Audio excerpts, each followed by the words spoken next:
Bueno, ¿qué tal? Esto es, hacía un repaso ligero en un video cortito porque todo está en texto, para Vilte, que estaba con licencia, y la otra chica Ríos. Bueno, en realidad la primera y la segunda clase, la primera clase lo que es lo que está en el texto. Digamos, di la teoría de la transición demográfica, que es el dibujo que ustedes tienen en el texto que les mandé acá, ¿no? Y muestra 4 fases. Cada una de las fases pertenece a diferentes momentos. La primera fase es la etapa preindustrial, o sea, antes de la revolución industrial. La segunda, después de la revolución industrial. La tercera, en la modernidad. Y la última, en la actualidad, o sea, lo contemporáneo. Lo que yo les expliqué, que en la preindustrial es antes de la revolución industrial, o sea, la revolución industrial fue en 1780, 1760, eso es anterior, o sea, la Edad Media.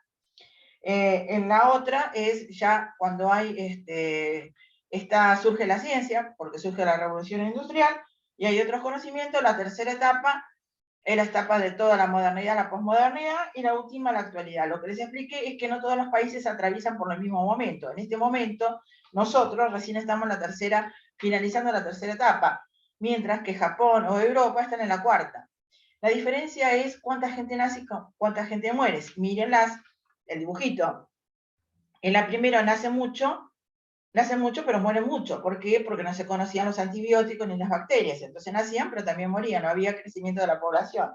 En la segunda, el surgimiento de la ciencia permite que haya más expectativa de vida, con lo cual nacen mucho, pero mueren menos. Entonces aumenta la población. En la tercera etapa lo que va a suceder es que si bien siguen naciendo mucho, como no mueren poca gente porque hay mayores condiciones de salud, entonces lo que va a suceder es que la población se mantiene más o menos bien.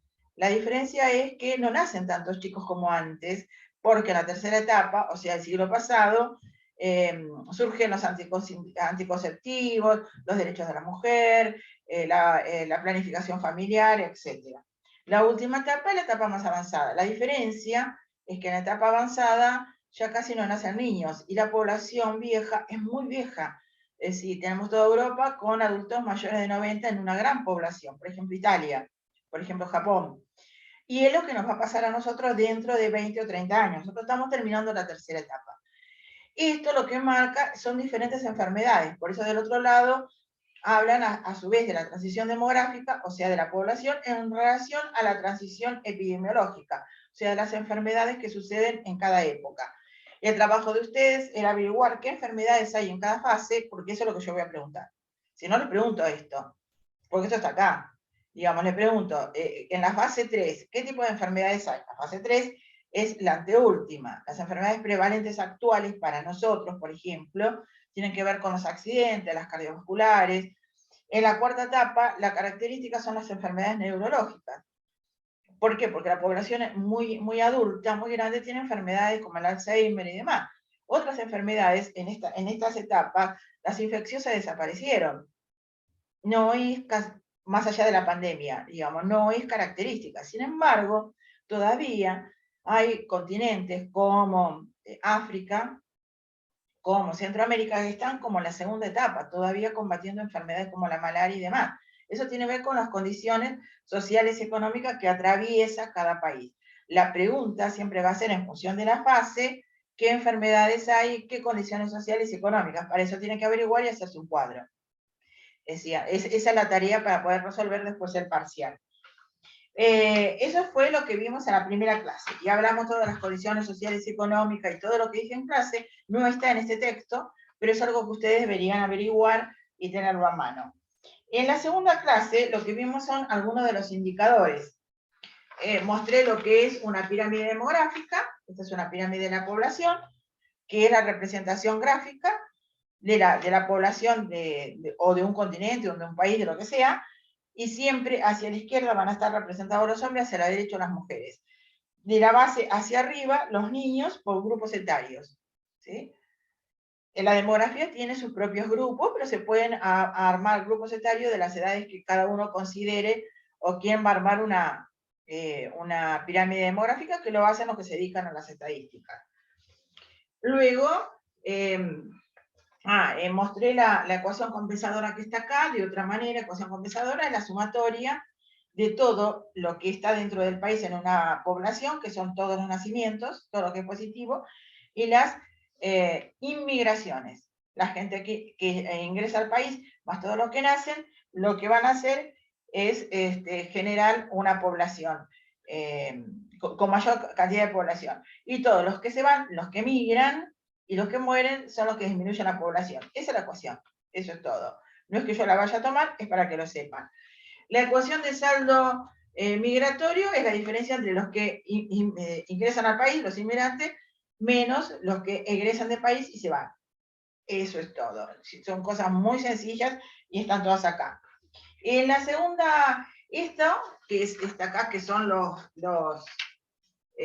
estudios transversales y longitudinales, le dije que no lo tomaba porque lo vimos en investigación, ya hablamos de eso. Y después empezamos a ver algunos de los indicadores. Acá están nombradas, que son las razones, las proporciones, las tasas y las probabilidades. En la segunda clase yo lo que di fueron las razones y las proporciones. Para ver, acá están las proporciones de población, ¿sí? Y los índices de dependencia. Para ver las razones, la razón está ahí, está la definición, es una tontería, son siempre cocientes. Todas estas índices son cocientes. Cociente es una división, es una fracción. Entonces, la razón es una variable sobre otra variable multiplicada por 100. Dos variables significa dos variables que no están relacionadas entre sí. Por ejemplo, razón de feminidad sería la cantidad de mujeres en relación a la cantidad de hombres. No están relacionadas entre sí. ¿Sí? Lo que tengo que hacer es hallar el número y multiplicarlo por 100. Y esa es la razón. ¿Sí? Después están las proporciones. La proporción es una parte por el todo. En el numerador va la parte que quiero averiguar sobre el todo. Por ejemplo, cantidad de mujeres en una población. Arriba irá la cantidad de mujeres. Si tengo una tabla, yo les pregunto cuál es la proporción de mujeres en esta población, suman todas las mujeres, van el numerador, el denominador, la población total. Y yo pongo sobre la población total, multiplicado por 100. Las proporciones son muy sencillas. Eso es todo. La parte por el todo. Las razones, dos variables que no se relacionan entre sí. Después el texto marca los índices de dependencia. O sea, quiénes, también es un cociente, está acá. El índice de dependencia. ¿Qué significa? ¿Quiénes son los que dependen más en una pirámide demográfica? Lo dice el texto. ¿Los más chiquititos o los más viejos? Dependen de la gente que trabaja. O sea que para hallar los índices de dependencia siempre va a ser en el numerador, lo que quiero averiguar, el denominador siempre es la población adulta. Para la demografía, la población adulta va de los 14 a los 64 años. Si quiero averiguar índice de dependencia de los más jóvenes, de los niños, arriba va la población de 0 a 14 años y abajo va la población adulta. ¿Sí? La población que trabaja, acá está. ¿Ven? Para índice de dependencia de niños, de 15 a 64, arriba los niños de 0 a 14. Si lo que quiero buscar es el índice de dependencia de los adultos mayores, arriba irá todos los adultos mayores, que los cuento si les di una tabla, sobre la población adulta joven, 15 a 64. Son índices de dependencia. ¿Cuánto depende un adulto de la gente que trabaja? ¿Cuánto depende un niño de la gente que trabaja? Por eso el texto dice, quienes dependen en una población de la gente que trabaja son siempre los extremos de la pirámide, o los niños o los viejos. Eso es todo. O sea, son fórmulas. En el otro lado tienen el índice de envejecimiento. ¿Cuánto envejecen los adultos mayores que tenemos en una población? Entonces, ¿cómo se saca eso? La población mayor de 65 está en la fórmula sobre los niños más chiquititos. Y el índice lo que nos va a marcar cuánto envejece, ¿sí? Esa población que tenemos. Por ejemplo, lo más común es que los países más avanzados como Japón o Europa, el índice de envejecimiento es 26 o 30%, mientras que en otros países mucho más bajo porque la gente no llega a los 90 años. Yo le mandé una actividad y ahí cuando pide el índice de envejecimiento da un número muy grande, pero porque no son números reales de una población. Así, ¿qué más? Después, acá lo de las pirámides, solamente hablamos y mostramos las pirámides. Mostré que una pirámide así es una pirámide donde hay muchos niños y no llegan a viejos, ¿ves? En la puntita hay poca gente vieja. Esto es una pirámide más de gente envejecida. O sea, nacen menos, una población adulta, hay bastante población adulta, sería la tercera fase. Y población mayor, ¿sí? ¿Qué más? ¿Qué más vimos? Y después en la última clase vimos las tasas, ¿sí? Todos los indicadores que les dije antes son todos indicadores que razones, proporciones y probabilidades se multiplican por 100. La probabilidad no está ahí como una fórmula, pero es una cosa sencilla y ya la dije varias veces. La probabilidad, la cantidad de eventos posibles que puedan suceder sobre la cantidad de los eventos. ¿Sí? Es probabilidad simple. Mandé un ejercicio también para resolver. Por ejemplo, el ejemplo que siempre pongo es que si tengo tiro un dado, por ejemplo, lo que pasa es que hay que utilizarlo para la salud, ¿no? Si tiro un dado al aire, ¿no? La pregunta de probabilidad es ¿qué probabilidad es que salga un número par? Bueno, un dado tiene 6 caras. ¿Cuántos números pares tiene? El 2, el 4 y el 6, tiene 3. Sobre la totalidad de los eventos posibles. ¿Cuántas caras tiene? 6, o sea, será 3 sobre 6. Eventos posibles sobre la totalidad de eventos. ¿Cuánto da eso? 50%. Das 0,5, lo multiplican por 100, porque la probabilidad se multiplica por 100, 50%. O sea, es una probabilidad, es una cosa sencilla. En la clase pasada vimos las tasas, y las tasas se multiplican por 1000, y es lo mismo, en el numerador va el elemento que quiero averiguar, y en el denominador toda la población que yo considere, ¿sí? Entonces le dije que lo único que iba a tomar son la tasa bruta de natalidad, cantidad de nacidos vivos sobre la población total, tasa bruta de mortalidad, cantidad de defunciones sobre población total, ambas dos multiplicadas por 1000, y algunas otras tasas específicas, como la tasa general de fecundidad. Está todo en el texto, todas las fórmulas están explicadas, están en el texto. Mujeres en edad fértil, la tasa general de fecundidad sobre niños nacidos vivos, y después tenemos la tasa de mortalidad infantil, que es la cantidad de funciones de niños menores de 1 año sobre los niños nacidos vivos de 1 año, y después lo que les mostré, que también está en el texto, son las tasas de mortalidad neonatal, fetal y demás. Acá está el cuadro. Si que esto yo lo dibujé en el pizarrón, pero es exactamente lo mismo. Cada etapa pertenece a una tasa diferente.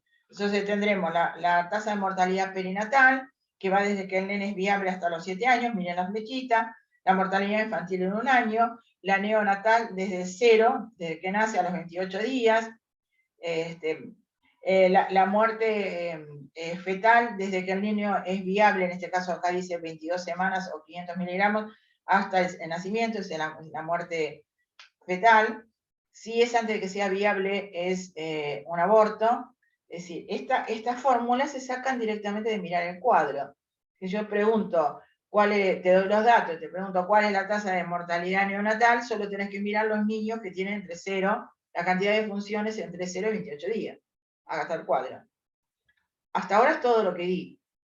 Es decir, y di ejercicio para resolver con una tabla, como bastante parecido a lo que sería un parcial. Eso es todo. Digamos, no es nada del otro mundo. Lo que pasa es que en las clases lo que yo agrego son ejemplos, explico y demás.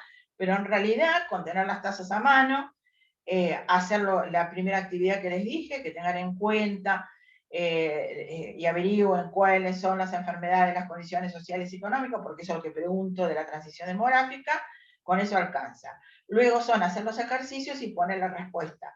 ¿Qué va a pasar? Que si en un ejercicio yo les pido tasa de mortalidad infantil y la tasa da 30, por ejemplo, por eso es que tienen que averiguar y tener un cuadro de las tasas de mortalidades en general en el mundo, no de todos los países. ¿Qué pasa en Europa? ¿Qué pasa en Japón? ¿Qué pasa en América Latina y en África? Entonces les pregunto abajo, porque ese es todo el ejercicio, no es el número nada más. ¿Esta tasa de mortalidad a qué país puede corresponder? ¿Y por qué? Sencillamente, me dice, corresponde, si fuera 30, corresponde a África, porque lo que se espera es que mueran mínimamente de 3 a 4 niños por cada 1000 nacidos vivos. ¿sí? Eso significa sería un país desarrollado. Acá mueren 30, es una barbaridad. Eso es lo que tienen que responder. Para eso tienen, no solamente que mirar la fórmula, tienen que ir a averiguar eso otro y tenerlo a mano para el día del parcial. De eso se tratan estas clases que di hasta ahora. Cualquier cosa me preguntan.